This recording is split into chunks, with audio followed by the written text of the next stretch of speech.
우리 앞에 보시면서 같이 한번 읽어보겠습니다. 시작. 그 예물이 소의 번제이면 흠없는 수컷으로 회막문에서 여호와 앞에 기쁘게 받으시도록 드릴지니라. 레위기 1장 3절 말씀. 아멘. 네, 감사합니다. 우리 이제 하나님 말씀 함께 봅시다. 오늘 말씀은 레위기 1장 1절에서 17절까지 말씀. 제가 가진 성경으로는 구약 성경 147쪽쯤에 있습니다.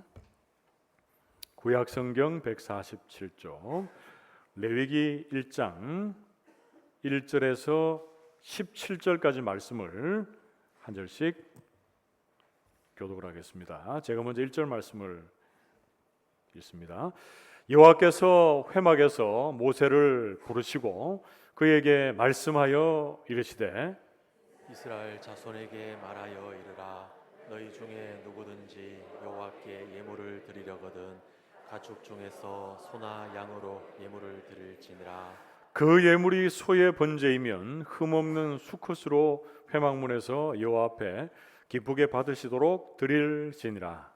그는 번제물의 머리에 안수할지니 그를 위하여 기쁘게 받으심이 되어 그를 위하여 속죄가 될 것이라. 그는 여호와 앞에서 그 수송아지를 잡을 것이요 아론의 자손 제사장들은 그 피를 가져다가 회막문 앞 제단 사방에 뿌릴 것이며 그는 또 그 번제물의 가죽을 벗기고 각을 뜰 것이요 제사장 아론의 자손들은 제단 위에 불을 붙이고 불 위에 나무를 벌려놓고 아론의 자손 제사장들은 그 뜬 각과 머리와 기름을 제단 위에 불 위에 있는 나무에 벌려 놓을 것이며 그 내장과 정강이를 물로 씻을 것이요 제사장은 그 전부를 제단 위에서 불살라 번제를 드릴지니 이는 화제라 여호와께 향기로운 냄새니라. 만일 그 예물이 가축대의 양이나 염소의 번제이면 흠없는 수컷으로 드릴지니 그가 제단 북쪽 여호와 앞에서 그것을 잡을 것이요 아론의 자손 제사장들은 그것의 피를 제단 사방에 뿌릴 것이며 그는 그것에 각을 뜨고 그것의 머리와 그것의 기름을 베어낼 것이요 제사장은 그것을 다 제단 위에 불 위에 있는 나무 위에 버려 놓을 것이며 그 내장과 그 정강이를 물로 씻을 것이요 제사장은 그 전부를 가져다가 제단 위에서 불살라 번제를 드릴지니 이는 화제라 여호와께 향기로운 냄새니라.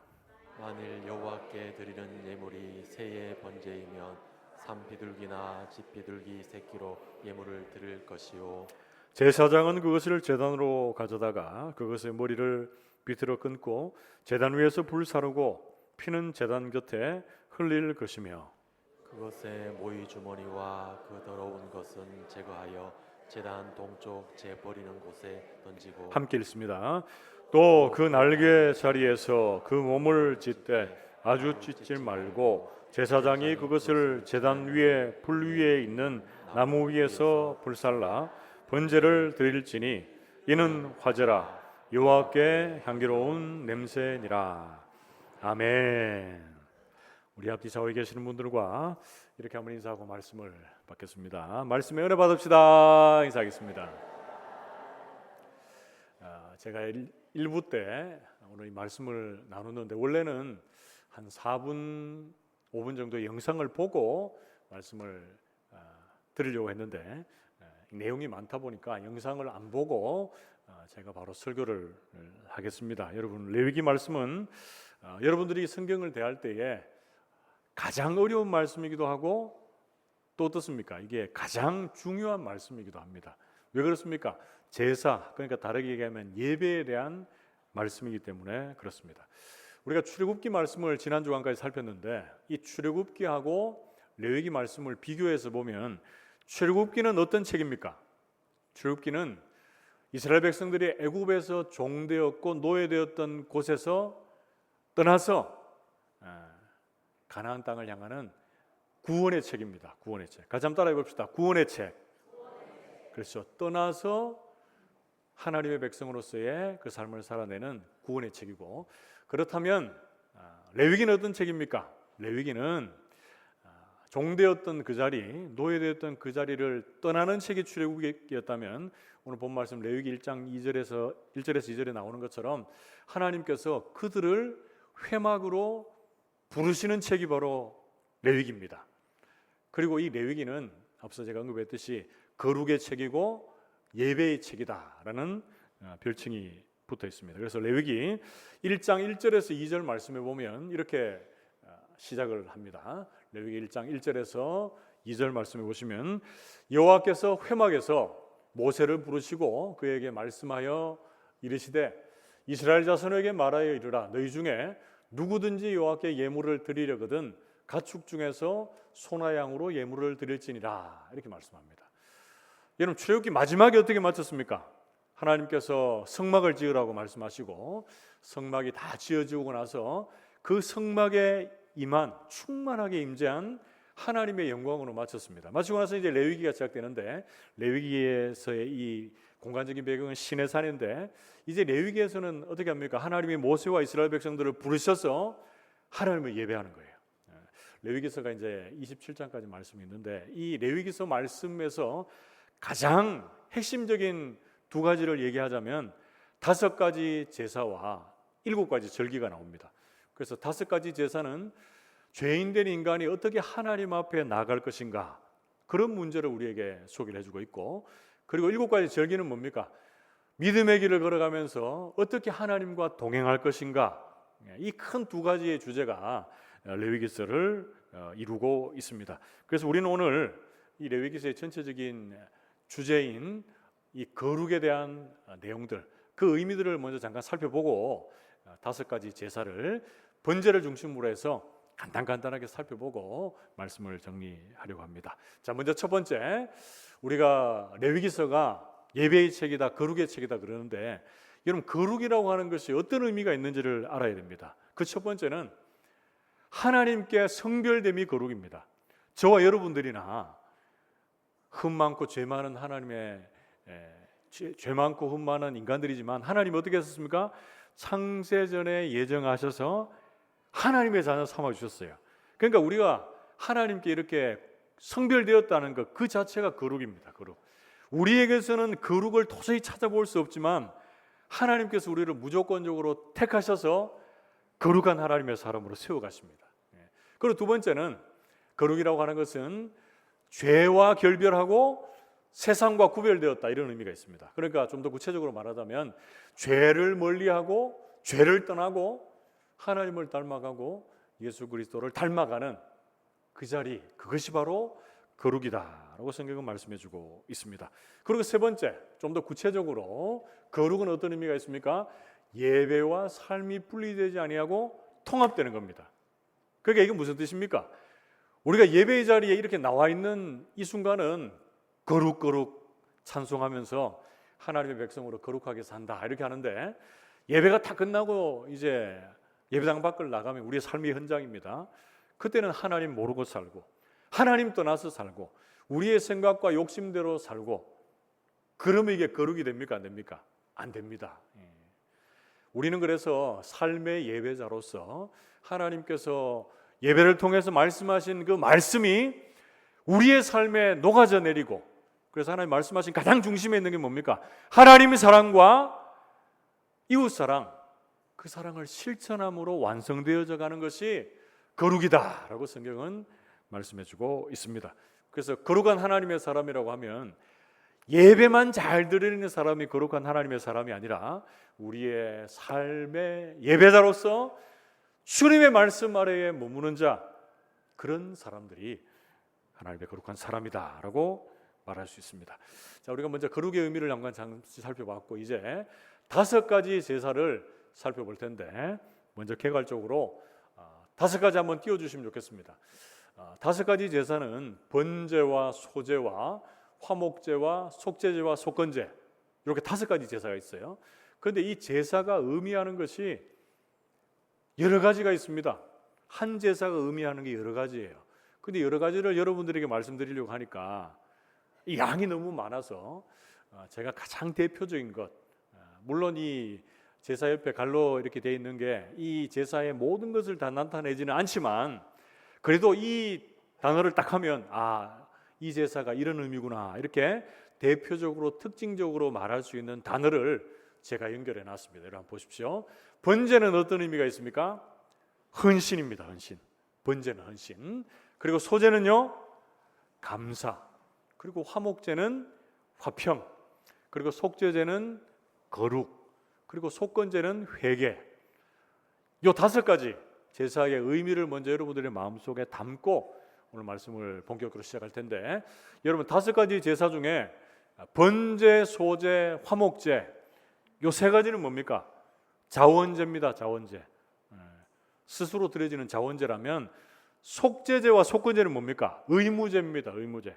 드려도 되고 드리지 않아도 되는 것이 아니고 죄를 속하기 위해서 그리고 다른 사람들의 피해를 배상하기 위해서 반드시 드려져야 되는 의무제가 속죄제와 속건제다라는 거 기억하십시오.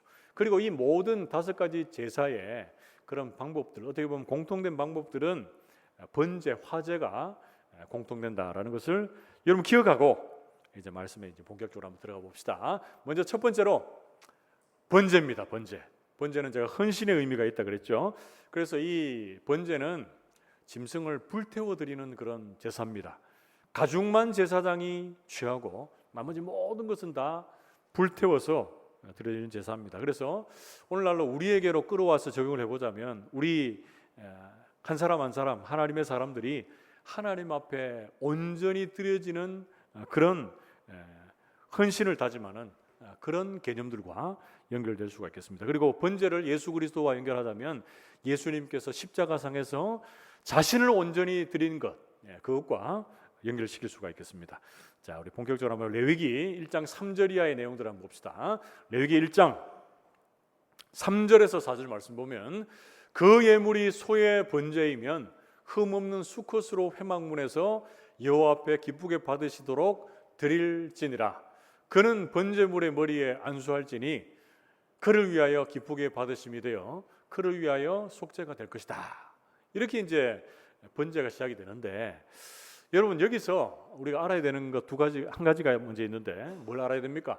제사장이 있고 제사자가 있습니다. 누가 있다고요? 제사를 집례하는 제사장이 있고 자신이 짐승을 가지고 와서 제사를 드리기 위해서 온 제사자가 있단 말이에요. 그런데 오늘 본 말씀 이 번제에서는 시작하면서 제사장이 해야 될 일이 있고 제사자가 해야 될 일이 있습니다. 제가 다 읽지는 않겠는데 여러분 레위기서 1장 5절에서 내용들 9절까지 내용들을 쭉 읽어보면 제사자가 하는 일이 있습니다. 제가 여러분들에게 한번 질문해 볼게요. 가죽을 벗기고 각을 뜨고 짐승을 잡는 것, 그 동물을 잡는 것을 누가 합니까? 제사자가 합니다. 제사자가요. 공식적인 절차에서는 제사장이 할 때도 있는데 여기서 그는 내는 거 있잖아요. 제사자입니다. 제사자. 그래서 동물의 각을 뜨고 가죽을 벗기고 그 동물을 잡는 일을 제사자가 합니다. 왜 제사자가 하는가? 그거 이제 좀 생각해 보겠는데, 동물을 잡을 때 여러분 그 동물 잡는 그 과정들이 쉽겠습니까? 어렵겠습니까? 쉽지 않거든요. 예전에 저는 그렇게 동물을 잡아본 적이 없는데 옛날에 우리 어른들은 주로 뭘 잡아봤겠습니까? 닭도 잡고 개도 잡고 많이 잡아봤겠죠. 근데 그 잡는 과정이 제가 이렇게 들어보면 닭을 잡으려고 닭목을 쳤는데 이 목이 없는 닭이 막 마당을 뛰어다닌다 그러거든요.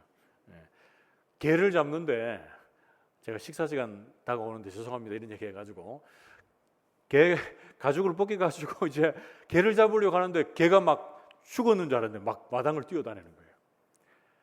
근데 여러분 한번 이거는 상상을 한번 해보세요. 제사자가 와서 그 짐승을 잡는데 예를 들어서 잡을 때 한 번에 그 짐승이 죽겠습니까? 잘 안 죽거든요. 그래서 예전에 제가 이스라엘 어떤 선교사님이 직접 그 제사를 집례를 하고 제물을 잡는 그 이야기를 해주는데 정말 실감나게 얘기하는데 막 그 제물을 잡는 데 있어가지고 피 튀기는 그 현장을 실감나게 얘기하는 거 들었습니다. 그래서 제사자가 그 제물을 잡으면서 느껴지는 게 뭡니까? 아, 내가 지은 죄가 이만큼 비참하구나라고 하는 죄의 심각성과 비참함을 깨닫게 되는 겁니다. 그러고 나서 이제 짐승을 잡으면 제사장은 뭐합니까? 제사장을 이제 나무로 이제 불을 떼가지고 그 각을 뜬 제물을 그 번제단 위에 올리고 불태우는 그 작업들을 제사장이 감당하게 됩니다. 그 내용들을 우리에게 소개해주고 있고, 뒤에 나오는 레위기에서 1장 10절이나 14절 말씀에는 이 번제물을 드리는데 숫송아지나 이 소를 드리는 형편이 안 되는 사람들은 뭘 드립니까? 양이나 염소를 드리고 10절에, 그리고 양이나 염소를 또 드리지 못하는 사람들은 뭘 드립니까? 산비둘기나 집비둘기의 새끼를 드립니다. 그러니까 이것은 형편에 따라 드려지는 거예요. 그런데 제물이 다르다고 해서 이 예배의 차별이 있습니까? 없습니다. 이것은 구약이나 신약이나 똑같아요. 우리가 하나님 앞에 예물을 드리는 것도 마찬가지죠. 많이 드리는 분도 있고 적게 드리는 분도 있고 없어서 못 드리는 분도 있어요. 그런데 이런 것들을 통해서 예배가 차별이 된다는 것은 말이 안 되죠. 그래서 드리는 제물은 다르지만 예배, 이 제사에는 차별이 없다라는 것을 여러분 먼저 알아주시고, 이 제물이 다르는 것은 이스라엘 백성들을 향한 하나님의 배려다라는 것을 여러분 기억하십시오. 그리고 이 번제물을 태우는데 그 태우고 나서 번제물뿐 아니라 그 불이 어떻게 하라고 합니까? 레위기 6장 9절 말씀에 보면 아침까지 꺼지지 않게 하라 이렇게 말하고 있어요. 계속 반복되는 얘기거든요. 그래서 여러분들이 이 번제의 모든 절차들을 바라보면서 우리 또한 어떻습니까? 오늘날로 와서 로마서 12장 1절 말씀에 나와 있는 것처럼 우리 또한 어떻게 해야 되죠?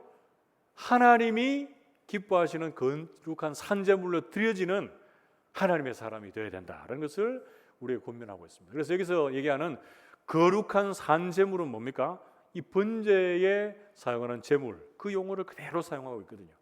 그런데 구약시대와 지금 신약에 와 있는 로마서와 차이가 뭡니까? 구약의 제물은 어떻게 하죠? 인간을 대신해서 죽고 계속적으로 죽어나가는데, 오늘날 신약의 시대를 살고 있는 우리는 하나님 앞에 제물로 드려지는데 어떤 제물로 드려지는 거예요? 거룩한 살아있는 제물로 드려지는 겁니다. 살아있는 제물로. 근데 구체적으로 볼 때 여러분들은 뭐가 죽고 뭐가 살아야 됩니까? 여러분들의 자아가 죽고 욕심이 죽고 여러분들의 교만이 죽고 내 안에 예수 그리스도가 살아서 역사하시고 성령 충만한 삶의 예배자들로 하나님 앞에 온전한 그 헌신의 예배, 그 제물의 예배를 드려야 되는 줄로 믿습니다. 우리 모든 성도들에게 그런 삶의 예배자들, 온전한 헌신자들이 다 되시기를 주님의 이름으로 축복합니다. 크게 두 번째로 오늘 본 말씀에서 우리에게 소개하고 있는 5가지 제사 중에 두 번째 제사는 뭡니까? 소제입니다. 소제는 어떤 의미가 있다고요? 감사의 의미가 있습니다. 감사. 소제는 여러분 잘 알고 있듯이 피 없는 제사입니다. 농산물, 곡물을 이용한 제사다 이렇게 보시면 좋겠고, 소제는 항상 번제와 화목제와 함께 드려진다라는 것을 여러분 기억하십시오. 그리고 소제는 예수 그리스도의 무죄함과 흠없음을 상징하고 있다라는 것을 또 기억하시면 좋겠고요. 레위기 2장 1절에서 2절 말씀을 참고하면 그 곡물들, 농산물들 어떻게 합니까? 찧어서 가루를 만들어서 기름과 유향과 함께 하나님 앞에 드려집니다. 그리고 하나님께서 허락하신 것들에 대한 감사의 의미로 이 소제를 드린다고 했는데, 레위기서 2장 14절에서 16절 말씀에 보면 너는 첫 이삭의 소제를 여호와께 드리거든 첫 이삭을 볶아 찌은 것으로 내 소제를 삼되, 이렇게 시작되죠. 그래서 이 소제는 우리가 하나님 앞에 어떤 처음 얻은 수확물들을 드릴 때에 어떤 마음을 가지고 드리겠습니까? 하나님께서 자라게 하시고 하나님께서 거두게 하신 그것에 대한 감사로 이렇게 소제를 하나님 앞에 드립니다. 여러분, 이 말씀을 바라보면서 우리 성도들의 마음속에도 어떤 마음으로 하나님 앞에 예배를 드려야 됩니까? 날 구원해 주신 하나님 앞에 감사하고 하나님께서 여러분들에게 허락해 주신 그 모든 것들이 내가 잘나고 내가 똑똑하고 내가 열심히 일해서 주신 것이 아니라 모든 것이 하나님의 은혜고 하나님이 주신 것이고 그것들이 감사하여서 하나님 앞에 드리면서 예배할 수 있는 저 여러분들 하나님의 사람들이 되기를 주님의 이름으로 축복합니다. 그리고 레위기서 2장 11절에서 13절 말씀을 보면 이 소제를 드릴 때에 첨가할 것과 첨가하지 아니할 것을 얘기하고 있는데 대표적으로 뭘 빼라 그럽니까? 누룩을 빼라 그래요. 그럼 뭘 첨가하라 그럽니까? 소금을 치고 소금을 첨가하라 그러거든요. 이게 의미하는 게 뭡니까? 누룩은 부패와 변질, 죄악을 상징하고 있다면 소금은 뭡니까? 부패하지 않고 영원한 걸 상징하고 있어요. 그래서 이 당시에 여러분들 고대 근동의 나라들이 이렇게 서로 간에 조약을 맺을 때에 서로 이렇게 소금을 먹는 그런 의식들이 있었다고 해요. 그래서 오늘 본 말씀 우리가 읽지는 않았지만 레위기 2장 13절 말씀을 보면 이 소금에 대해서 어떻게 얘기를 합니까? 하나님의 언약의 소금이다 라고 이렇게 말씀을 해주고 있습니다. 여러분 이런 말씀들을 쭉 참고할 때에 우리가 하나님 앞에 예배를 드릴 때 하나님이 문제입니까? 우리가 문제입니까? 우리가 문제입니다. 우리가 문제. 하나님이 우리를 향하신 약속은 어때요?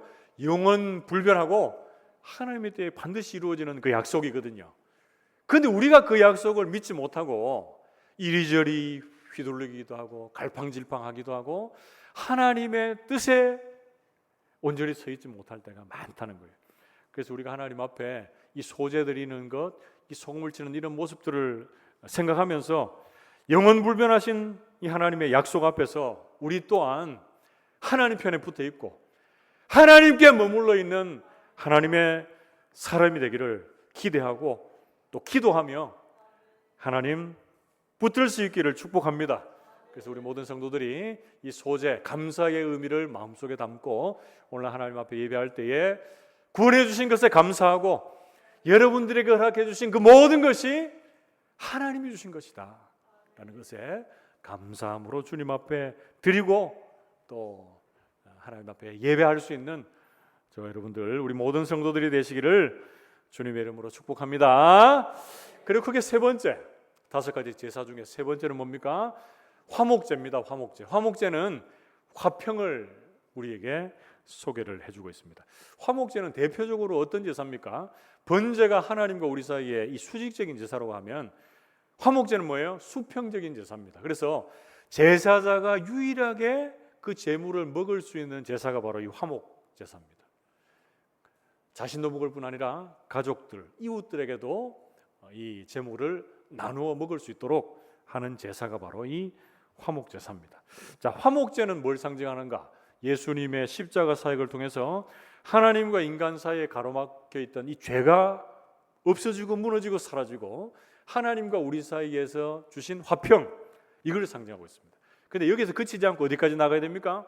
주님과 하나님과 화평한 우리가 주변의 이웃 사람들과도 화평의 관계를 이루어가는 것, 그것이 바로 화목제입니다.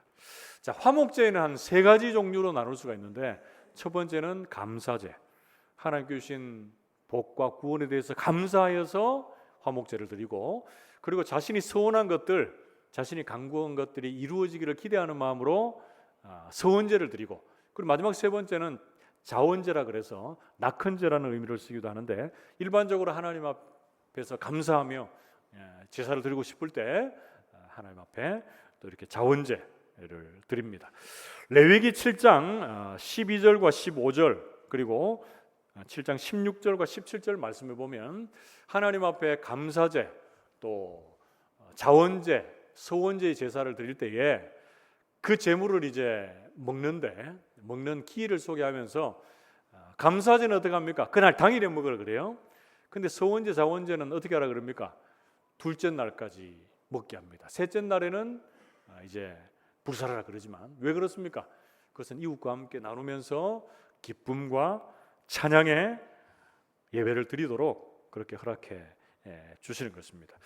이것을 오늘날 우리가 예수 그리스도와 연결을 하면 어떻게 될까요? 로마서 3장 25절 말씀에 이 예수를 하나님이 그의 피로써 믿음으로 말미암는 뭘 삼으셨다고요? 화목제물로 세우셨으니 이는 하나님께서 길이 참으시는 중에 전에 지은 죄를 간과하심으로 자기의 의로우심을 나타내려 하심이니 이렇게 말씀합니다.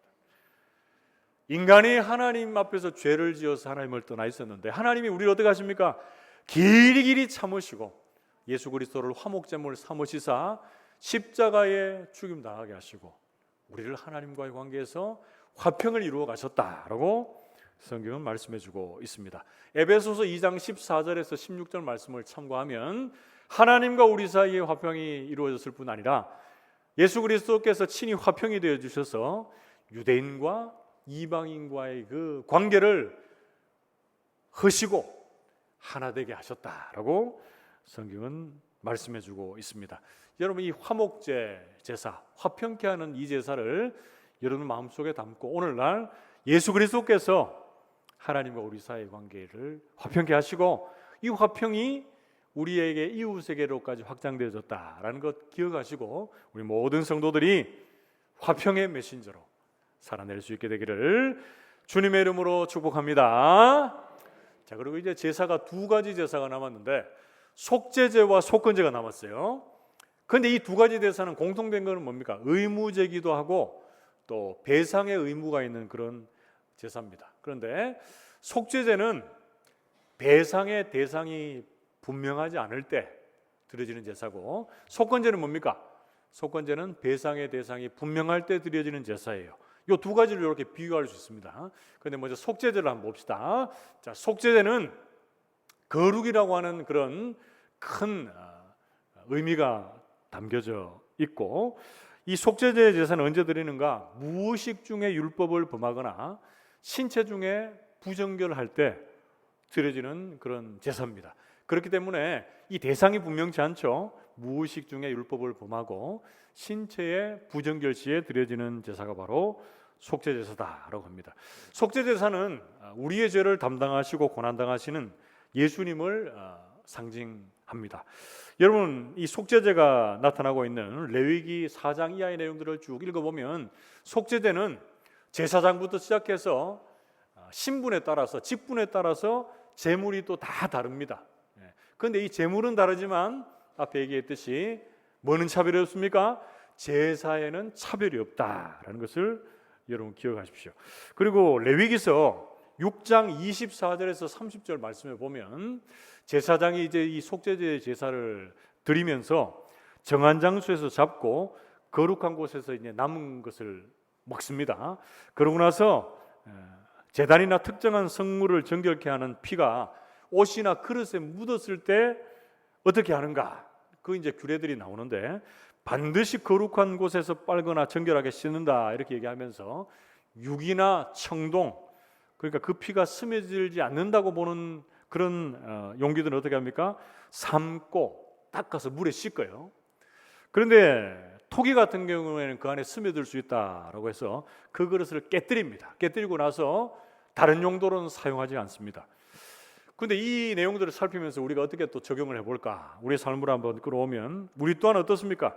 예수 그리스도의 거룩한 보혈을 통해서 인치심을 받은 하나님의 사람이 되었습니다. 그래서 우리 한 사람 한 사람은 우리가 하나님의 거룩한 성전임을 기억하며 늘 정결하게 그리고 거룩하게 이 땅을 살아가야 된다라고 적용을 할 수가 있겠죠. 베드로전서 1장 14절에서 15절 말씀을 보면 너희가 순종하는 자식처럼 전에 알지 못할 때에 따르던 너희 사육을 본받지 말고 오직 너희를 부르신 거룩한 이처럼 너희도 모든 행실에 거룩한 자가 되라 이렇게 말씀하고 있습니다. 여러분, 이 문맥을 쭉 따라가 보면 너희를 부르신 거룩한 이처럼 너희도 거룩한 자가 되라 이렇게 얘기하면서 그 뒤에 어떤 내용들이 나오는지 압니까? 말씀에 순종하고 형제를 사랑하라 이렇게 말씀하고 있습니다. 우리가 앞에 거룩에 대한 의미도 살펴봤듯이 거룩은 뭡니까? 죄를 멀리하고 떠나고 죄와의 결별이 있어야 되고 또 뭐가 있어야 됩니까? 세상과 구별됨이 있어야 됩니다. 그래서 이 속죄제의 제사를 드리면서 우리가 하나님 앞에 거룩하고 정결한 하나님의 사람으로 나아가는데 이 베드로전서 말씀을 참고하면 우리가 어떤 사람이 되어야 됩니까? 말씀에 순종하고 형제를 사랑하는, 주변을 사랑하는 사람들로 이 땅을 살아내야 된다라고 이렇게 말씀해주고 있습니다. 사랑하는 성도 여러분, 복된 주일날 우리 하나님 앞에 예배드리는 이 시간 속에서 우리가 어떻게 하나님의 이 거룩을 사모하며 살 수 있습니까? 하나님의 말씀이 우리의 죄악을 씻고 우리를 깨끗하고 거룩한 하나님의 사람으로 세워갈 것을 믿습니다. 그리고 하나님께서 우리에게 주신 이 사랑이 하나님을 사랑하고 형제를 사랑하는 그 사랑으로 전파되고 누려질 때 우리는 거룩한 하나님의 사람으로 세워가게 될 줄로 믿습니다. 이 거룩이 한 주간 여러분의 삶을 온전히 지배하는 복된 한 주간이 되기를 주님의 이름으로 축복합니다. 마지막 다섯 번째로 속건제가 있습니다. 속건제. 자, 속죄제가 이 배상의 대상이 분명하지 않을 때, 그러니까 무의식 중에 율법을 범하고 그리고 신체적인 부정결 때에 드려지는 제사라면 속건제는 분명합니다. 이 배상의 대상이 분명해요. 어떨 때 드려지는 제사입니까? 속건제는 하나님의 성물을 범할 때, 그리고 이웃에게 손해를 입힐 때 그것을 배상하는 책임을 지는 그런 의무제입니다. 의무제. 근데 이게 왜 회개하고 연결이 되는가 했을 때에, 여러분, 그런 피해를 줬을 때는 어떻게 하는 게 진정한 회개입니까? 예를 들어서 다른 사람에게 피해를 줬을 때는 하나님 앞에 용서를 구하고 하나님이 내 자신의 죄를 용서해 줬으면 그것으로 끝납니까? 그것으로 끝나면 안 돼요.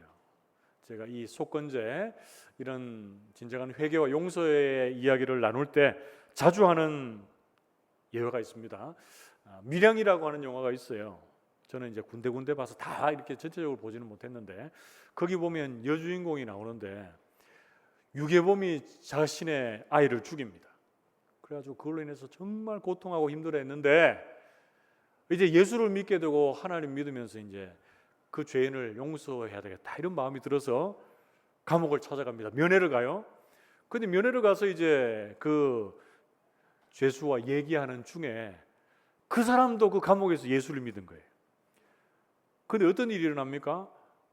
내가 당신을 용서했습니다 이런 말을 하기도 전에 어떤 얘기 하죠? 나는 이미 하나님 앞에 다 용서함을 받았습니다 하면서 막 할렐루야 하면서 막 기뻐하는 거예요. 그 모습 보면서 이제 여주인공이 막 머리가 돌아버려요. 예. 마찬가지입니다, 여러분.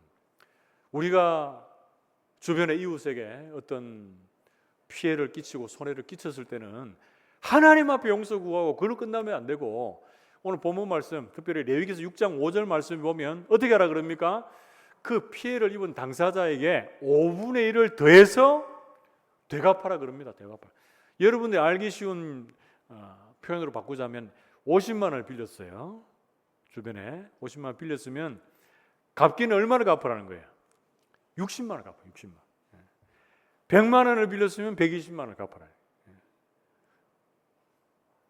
그래서 이 속건제 제사, 여러분들 기억하십시오. 구체적인 배상의 대상이 분명할 때에 드려지는 제사다. 이 속건제 제사를 또 예수 그리스도께로 연결하면 어떻게 될까요? 죄가 가져온 심각한 결과 앞에서 우리의 죄값을 대신 치러주신 분이 계십니다. 그분이 누구십니까? 예수님. 우리의 죄값을 뭘로 치러주셨습니까? 예수님의 십자가의 보혈. 그 보혈값으로 우리의 죄를 용서해 주신 분이 바로 예수님이십니다. 그래서 이사야서 53장 10절 말씀을 보면 이사야 선지자가 이 고난의 종으로 오시는 메시아 예수 그리스도에 대해서 속건제물로 오셨다 이렇게 얘기하고 있습니다. 여호와께서 그에게 상함을 받게 하시기를 원하사 질고를 당하게 하셨은즉 그의 영혼을 뭡니까? 속건제물로 드리기에 이르면, 이렇게 말씀하고 있죠. 그래서 우리 주님께서는 우리의 죄값을 감당해 주시기 위해서 오신 영원한 속건제물이 되셨다라고 성경 말씀해 주고 있습니다. 여러분, 5가지 제사를 좀 빠르게 급하게 이제 거룩의 의미와 함께 여기까지 살펴봤는데, 여러분, 거룩이라고 하는 것이 무엇이고 또 5대 제사가 어떤 의미가 있었습니까? 우리 마음속에 한번 정리해 보세요. 거룩이라고 하는 것은 우리가 하나님께 성별됐다는 그 자체가 거룩입니다. 그리고 거룩한 하나님의 백성은 어떻게 됩니까? 죄와 결별하고 죄를 멀리하고 떠나고 세상과 구별되어서 하나님 닮아가고 예수 그리스도를 닮아가는 자리에 머무는 게 거룩입니다. 그리고 예배드릴 이 자리만 나와서 거룩거룩하고 세상 가서는 하나님 믿고 사는 게 거룩이 아니고 삶의 자리에서 하나님의 그 말씀, 예배 때 들었던 말씀이 실천되는 것, 예배와 삶이 분리되지 않는 것, 하나님의 사랑과 이웃 사랑으로 완성되어져 가는 것, 그게 거룩입니다. 그게 거룩. 그 거룩의 의미를 다시금 마음속에 담으시면 좋겠습니다. 그리고 오늘 우리가 5가지의 제사의 내용들을 한번 살폈는데 이런 의미만 한번 정리를 하고 말씀만 마무리해 봅시다. 번제, 소제, 화목제, 속제제, 속건제 5가지가 있는데, 자, 제가 제사의 이름을 말하면 여러분들이 뒤에 그 제사가 의미하는 것이 무엇인가 하시면 됩니다. 자, 5개 한번 해봅시다. 번제는 뭡니까? 그렇습니다. 소제는요? 그렇습니다. 화목제는요? 속죄제는요? 그렇습니다. 속건제는요? 회개입니다. 이 5가지를 마음속에 담고 그냥 끝나면 안 돼요. 예수님의 이 십자가 죽음과 부활을 겪고 있는 이 복음사역을 우리가 알고 있는 이 시대의 사람들은 이 제사의 의미도 알 필요가 있지만 뭘 아는 게 제일 중요합니까? 십자가상에서 단번에 영원히 드려진 예수 그리스도의 십자가의 온전한 제사가 이 모든 제사를 완성한다는 것을 여러분 아시기를 축복합니다. 그래서 예수 그리스도께서는 친히 자신이 뭐가 되셨습니까? 제물이 되시고 자신이 또한 친히 제사장이 되셔서 십자가의 죽음과 부활 이후에 하늘 성소로 들어가셨어요. 그래서 예수님의 십자가의 죽음과 부활 이후에 어떻게 됩니까?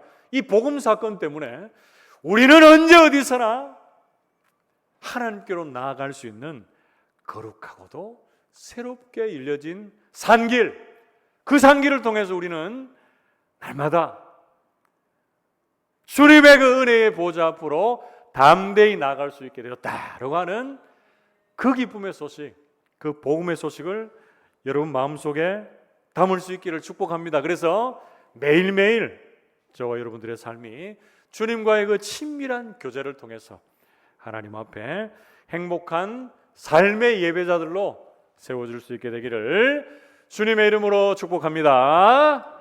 함께 기도합시다.